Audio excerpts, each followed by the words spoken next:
Բաքվում ընթացող Արցախի ռազմաքաղաքական ղեկավարների շինծու դատավարությունն ավարտվել է։ Ըստ հրապարակված դատավճիռների Արցախի Հանրապետության նախկին նախագահ Արայիկ Հարությունյանը, Պաշտպանության բանակի նախկին հրամանատար Լևոն Մնացականյանը, Պաշտպանության բանակի հրամանատարի նախկին տեղակալ գեներալ Դավիթ Մանուկյանը, ԱԺ նախագահ Դավիթ Իշխանյանը, Արցախի արտգործնախարար Դավիթ Բաբայանը դատապարտվել են ՑՄԱ ազատազրկման, իսկ Բակո Սահակյանն ու Արկադի Ղուկասյանին պայմանավորված տարիքով դատապարտել են 20 տարվա ազատազրկման։ Мы слышим от руководства Армении. Մոսկվայում կայացել է Հայաստանի ազգային ժողովի նախագահ Ալեն Սիմոնյանի եւ Ռուսաստանի արտգործնախարար Սերգեյ Լավրովի հանդիպումը, որի ընթացքում քննարկվել են երկկողմ հարաբերությունների օրակարգային խնդիրներն ու տարածաշրջանային անվտանգության հարցերը։ ԵՄ-ի Հայաստանի ընտրություններին ռուսական միջամտությունը կանխելու համար օգնության կոչերը Լավրովը սադրիչ է անվանել։ Նա հույս է հայտնել, որ պաշտոնական Երևանի պատասխանատու քաղաքական գործիչները գիտակցում են նման մոտեցումների վտանգավորությունը, միաժամանակ շեշտելով, որ Մոսկվան հարգում է Հայաստանի ինքնիշխան ընտրության իրավունքը եւ շահագրգռված է ուժեղ ու ինքնաբավ դաշնակցի գոյությամբ։ Անդրադառնալով Եվրամիության հետ Հայաստանի հնարավոր մերձեցմանը, Լավրովը նշել է, որ ԵՄ անդամակցությունը անհամատեղելի է ԵԱՏՄ-ի հետ, սակայն Ռուսաստանը կհարգի Երևանի ցանկացած որոշում։ Նա տարօրինակ է համարել Հյուսիսից բխող հիբրիդային սպառնալիքների մասին հայտարարությունները, հավելելով, որ հենց Արևմուտքն է Հայաստանին դնում արհեստական ընտրության առաջ։ Армения заинтересована в связях с Россией, и другого понимания в Армении нет. Ալեն Սիմոնյանն իր հերթին բարձրաձայնել է հայկական կողմի մտահոգությունները ռուսական հանրային տիրույթում հնչող հռետորաբանության վերաբերյալ, նշելով, որ որոշ հայտարարությունների նկատմամբ բացասական արձագանքը պայմանավորված է Մոսկվայի կարծիքի կարևորությամբ։ Ազգային ժողովի նախագահը վստահեցրել է, որ Հայաստանը չի փորձում որևէ քայլ ձեռնարկել Ռուսաստանի դեմ եւ շարունակում է նրան ընկալել որպես բարեկամ ու դաշնակից։ Սիմոնյանը փաստել է, որ թեև Երևանը դեռևս ունի չպատասխանված հարցեր ՀԱՊԿ-ի վերաբերյալ, սակայն իշխանությունը չի քննարկում ԵԱՏՄ-ից դուրս գալու հարցը եւ շահագրգռված է Ռուսաստանի հետ կապերի զարգացմամբ։ Հանդիպման ավարտին կողմերը վերահաստատել են բարձր մակարդակի շփումների ինտենսիվությունը պահպանելու պատրաստակամությունը։ Սերգեյ Լավրովը հավելել է, որ Ռուսաստանը մնում է Հայաստանի հիմնական առևտրային գործընկերը եւ պատրաստ է աջակցել տարածաշրջանում տնտեսական կայունության հաստատմանը։ Мы неоднократно говорим. Քննչական կոմիտեում քրեական վարույթ է նախաձեռնվել ոստիկանության օպերլիազոր Հայկ Հակոբյանի նկատմամբ քաղաքացուն խոշտանգելու եւ նվաստացնելու դեպքի առթիվ։ Համացանցում փետրվարի 3-ին տարածված սահմռկեցուցիչ տեսանյութի հիման վրա, որտեղ ոստիկանը բռնություն է գործադրում ենթադրյալ իրավախախտի ընտանիքի անդամի նկատմամբ եւ հնչեցնում հայոյանքներ, իրականացվել է նախաքննություն։ Քննչական կոմիտեն ի պատասխան 168 EM-ի հարցմանը տեղեկացրել է, որ ձեռք բերված փաստական տվյալների հիման վրա Հայկ Հակոբյանի նկատմամբ հարուցվել է հանրային քրեական հետապնդում։ Ոստիկանը ձերբակալվել է։ Նա մեղադրվում է խոշտանգում կիրառելու, անձին դիտավորության ֆիզիկական ուժեղ ցավ կամ հոգեկան տառապանք պատճառելու համար։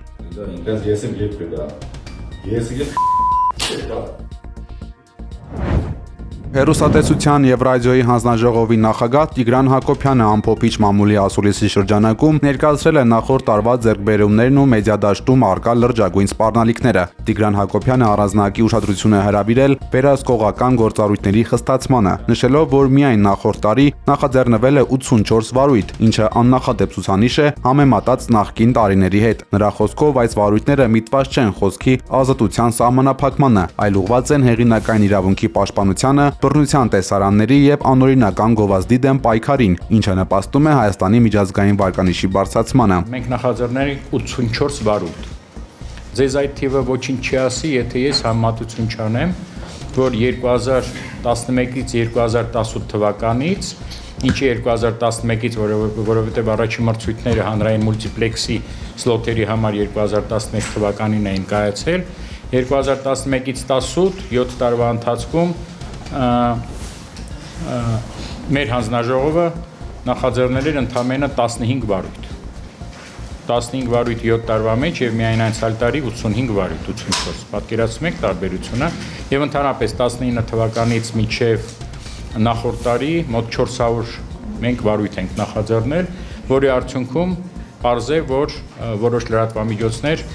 պատիժներ են կրել ֆինանսականից մինչեւ օրինակ հաղորդումների կասեցում Տիգրան Հակոբյանը մտահոգություն է հայտնել հատկապես արհեստական բանականության միջոցով ստեղծվող սինթետիկ կոնտենտի եւ դիփֆեյքերի տարածման վերաբերյալ։ ՀՌՀ նախագահը ընդգծել է, որ համացանցն այսօր դարձել է ատելության խոսքի եւ ապատեղեկատվության հիմնական հարթակ, որը ի տարբերություն ավանդական մեդիայի գրեթե չի կարգավորվում։ Հակոբյանի խոսքով իրենք արդեն իսկ աշխատում են բարձր տեխնոլոգիական արդյունաբերության նախարարության հետ օրենսդրական նոր նախագծերի շուրջ, որոնք թույլ կտան վերահսկել համացանցային տեսալսողական բովանդակությունը եւ պաշտպանել հասարակությանը, հատկապես անչափահասներին վտանգավոր ազդեցություններից։ Արհեստական բանականության գործիքներով գեներացված արհեստական բովանդակությունը եւ դիփֆեյքն է։ Դուք երևի չեք նկատում, մենք արդեն տեսնում ենք, որ որոշ հեռուստաընկերություններ նամանավանդ համացանցում նրանք սկսել են օգտագործել այդպիսի տեսալասողական բովանդակություն։ Ամենապարզ բաները դուք տեսել եք, որոնք ճանաչել են, օրինակ, չգիտեմ, երկրի նախագահան կամ շատ հայտնի բժիշկ ինչ-որ մի բան են, հա, գովազդում, որ իրականում իրանց դենը չի, նրանք չեն, դա մենք անզեն աչքով տեսնում ենք, բայց այսօրվա տեխնոլոգիաներով արդեն կամաց այդ բովանդակության մեջ, հատկապես համացանցային հեռուստաընկերություններում ներածում են այդպիսի սյուժեներ, որոնք անզեն աչքով մեր շատ դյուրահավատ շատ ժամանակ մեդիագրագիտությունից դուրս հասարակության հատվածները նրանք չեն կարող հասկանալ, որ դա իրականություն չի եւ այդ deepfake-երը եւ այդ սինթետիկ կոնտենտը, երբ որ ցանկացած մարդուն կարաս ցանկացած միջավայրում նկարես, կներեք կարաս մերկացնես հայտնի տիկնոջը եւ գցես համացանցի մեջ եւ դա անցալվի որպես ճշմարտություն, դա բավականին մեծ սպառնալիք է մեզ բոլորիս համար։ Անդրադառնալով նոր օրենսդրական գաղափարումներին Հակոբյանը հայտնել է, որ նպատակ ունեն պաշտպանելու հանրության լայն շերտերին, ատելության խոսքից եւ ապահովելու հավասար պայմաններ, ինչպես հանրային մուլտիպլեքսում, այնպես էլ կաբելային եւ համացանցային տիրույթում գործող լրատվամիջոցների համար։ Խոսելով հնարավոր պատժամիջոցների մասին, նա պարզաբանել է, որ հանձնաժողովը որդեգրել է մեղմ վարչարարության քաղաքականություն, նախև առաջ տալով զգուշացումներ եւ ժամանակ սխալները շտկելու համար։ Միայն պարբերական խախտումների, բռնության կամ սահմանադրական կարգի տապալման կոչերի դեպքում հանձնաժողովը կկիրառի կոշտ գործիքակազմ, ընդհուպ մինչև հեռարձակման կասեցում։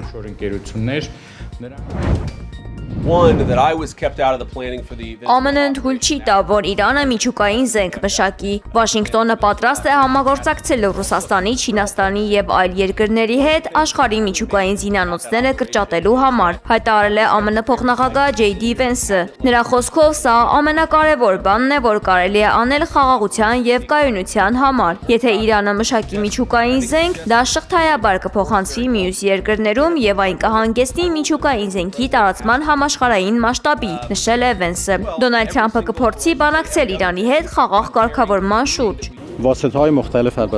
Իրանը եւ ԱՄՆ-ն փետրվարի 6-ին Օմանում նախատեսում են միջուկային ծրագրի վերաբերյալ բանակցություններ անցկացնել։ Աբու Դաբիում կայացած բանակցությունների ժամանակ Ռուսաստանը, Ուկրաինան եւ Միացյալ Նահանգները համաձայնության են եկել փոխանակել 314 ռազմագերի, հայտնել է Թրամփի հատուկ բանագնաց Ստիվ Ուիթքոֆը։ Кирилл, здравствуйте. Скажите, пожалуйста, как проходят встречи в Абу-Даби?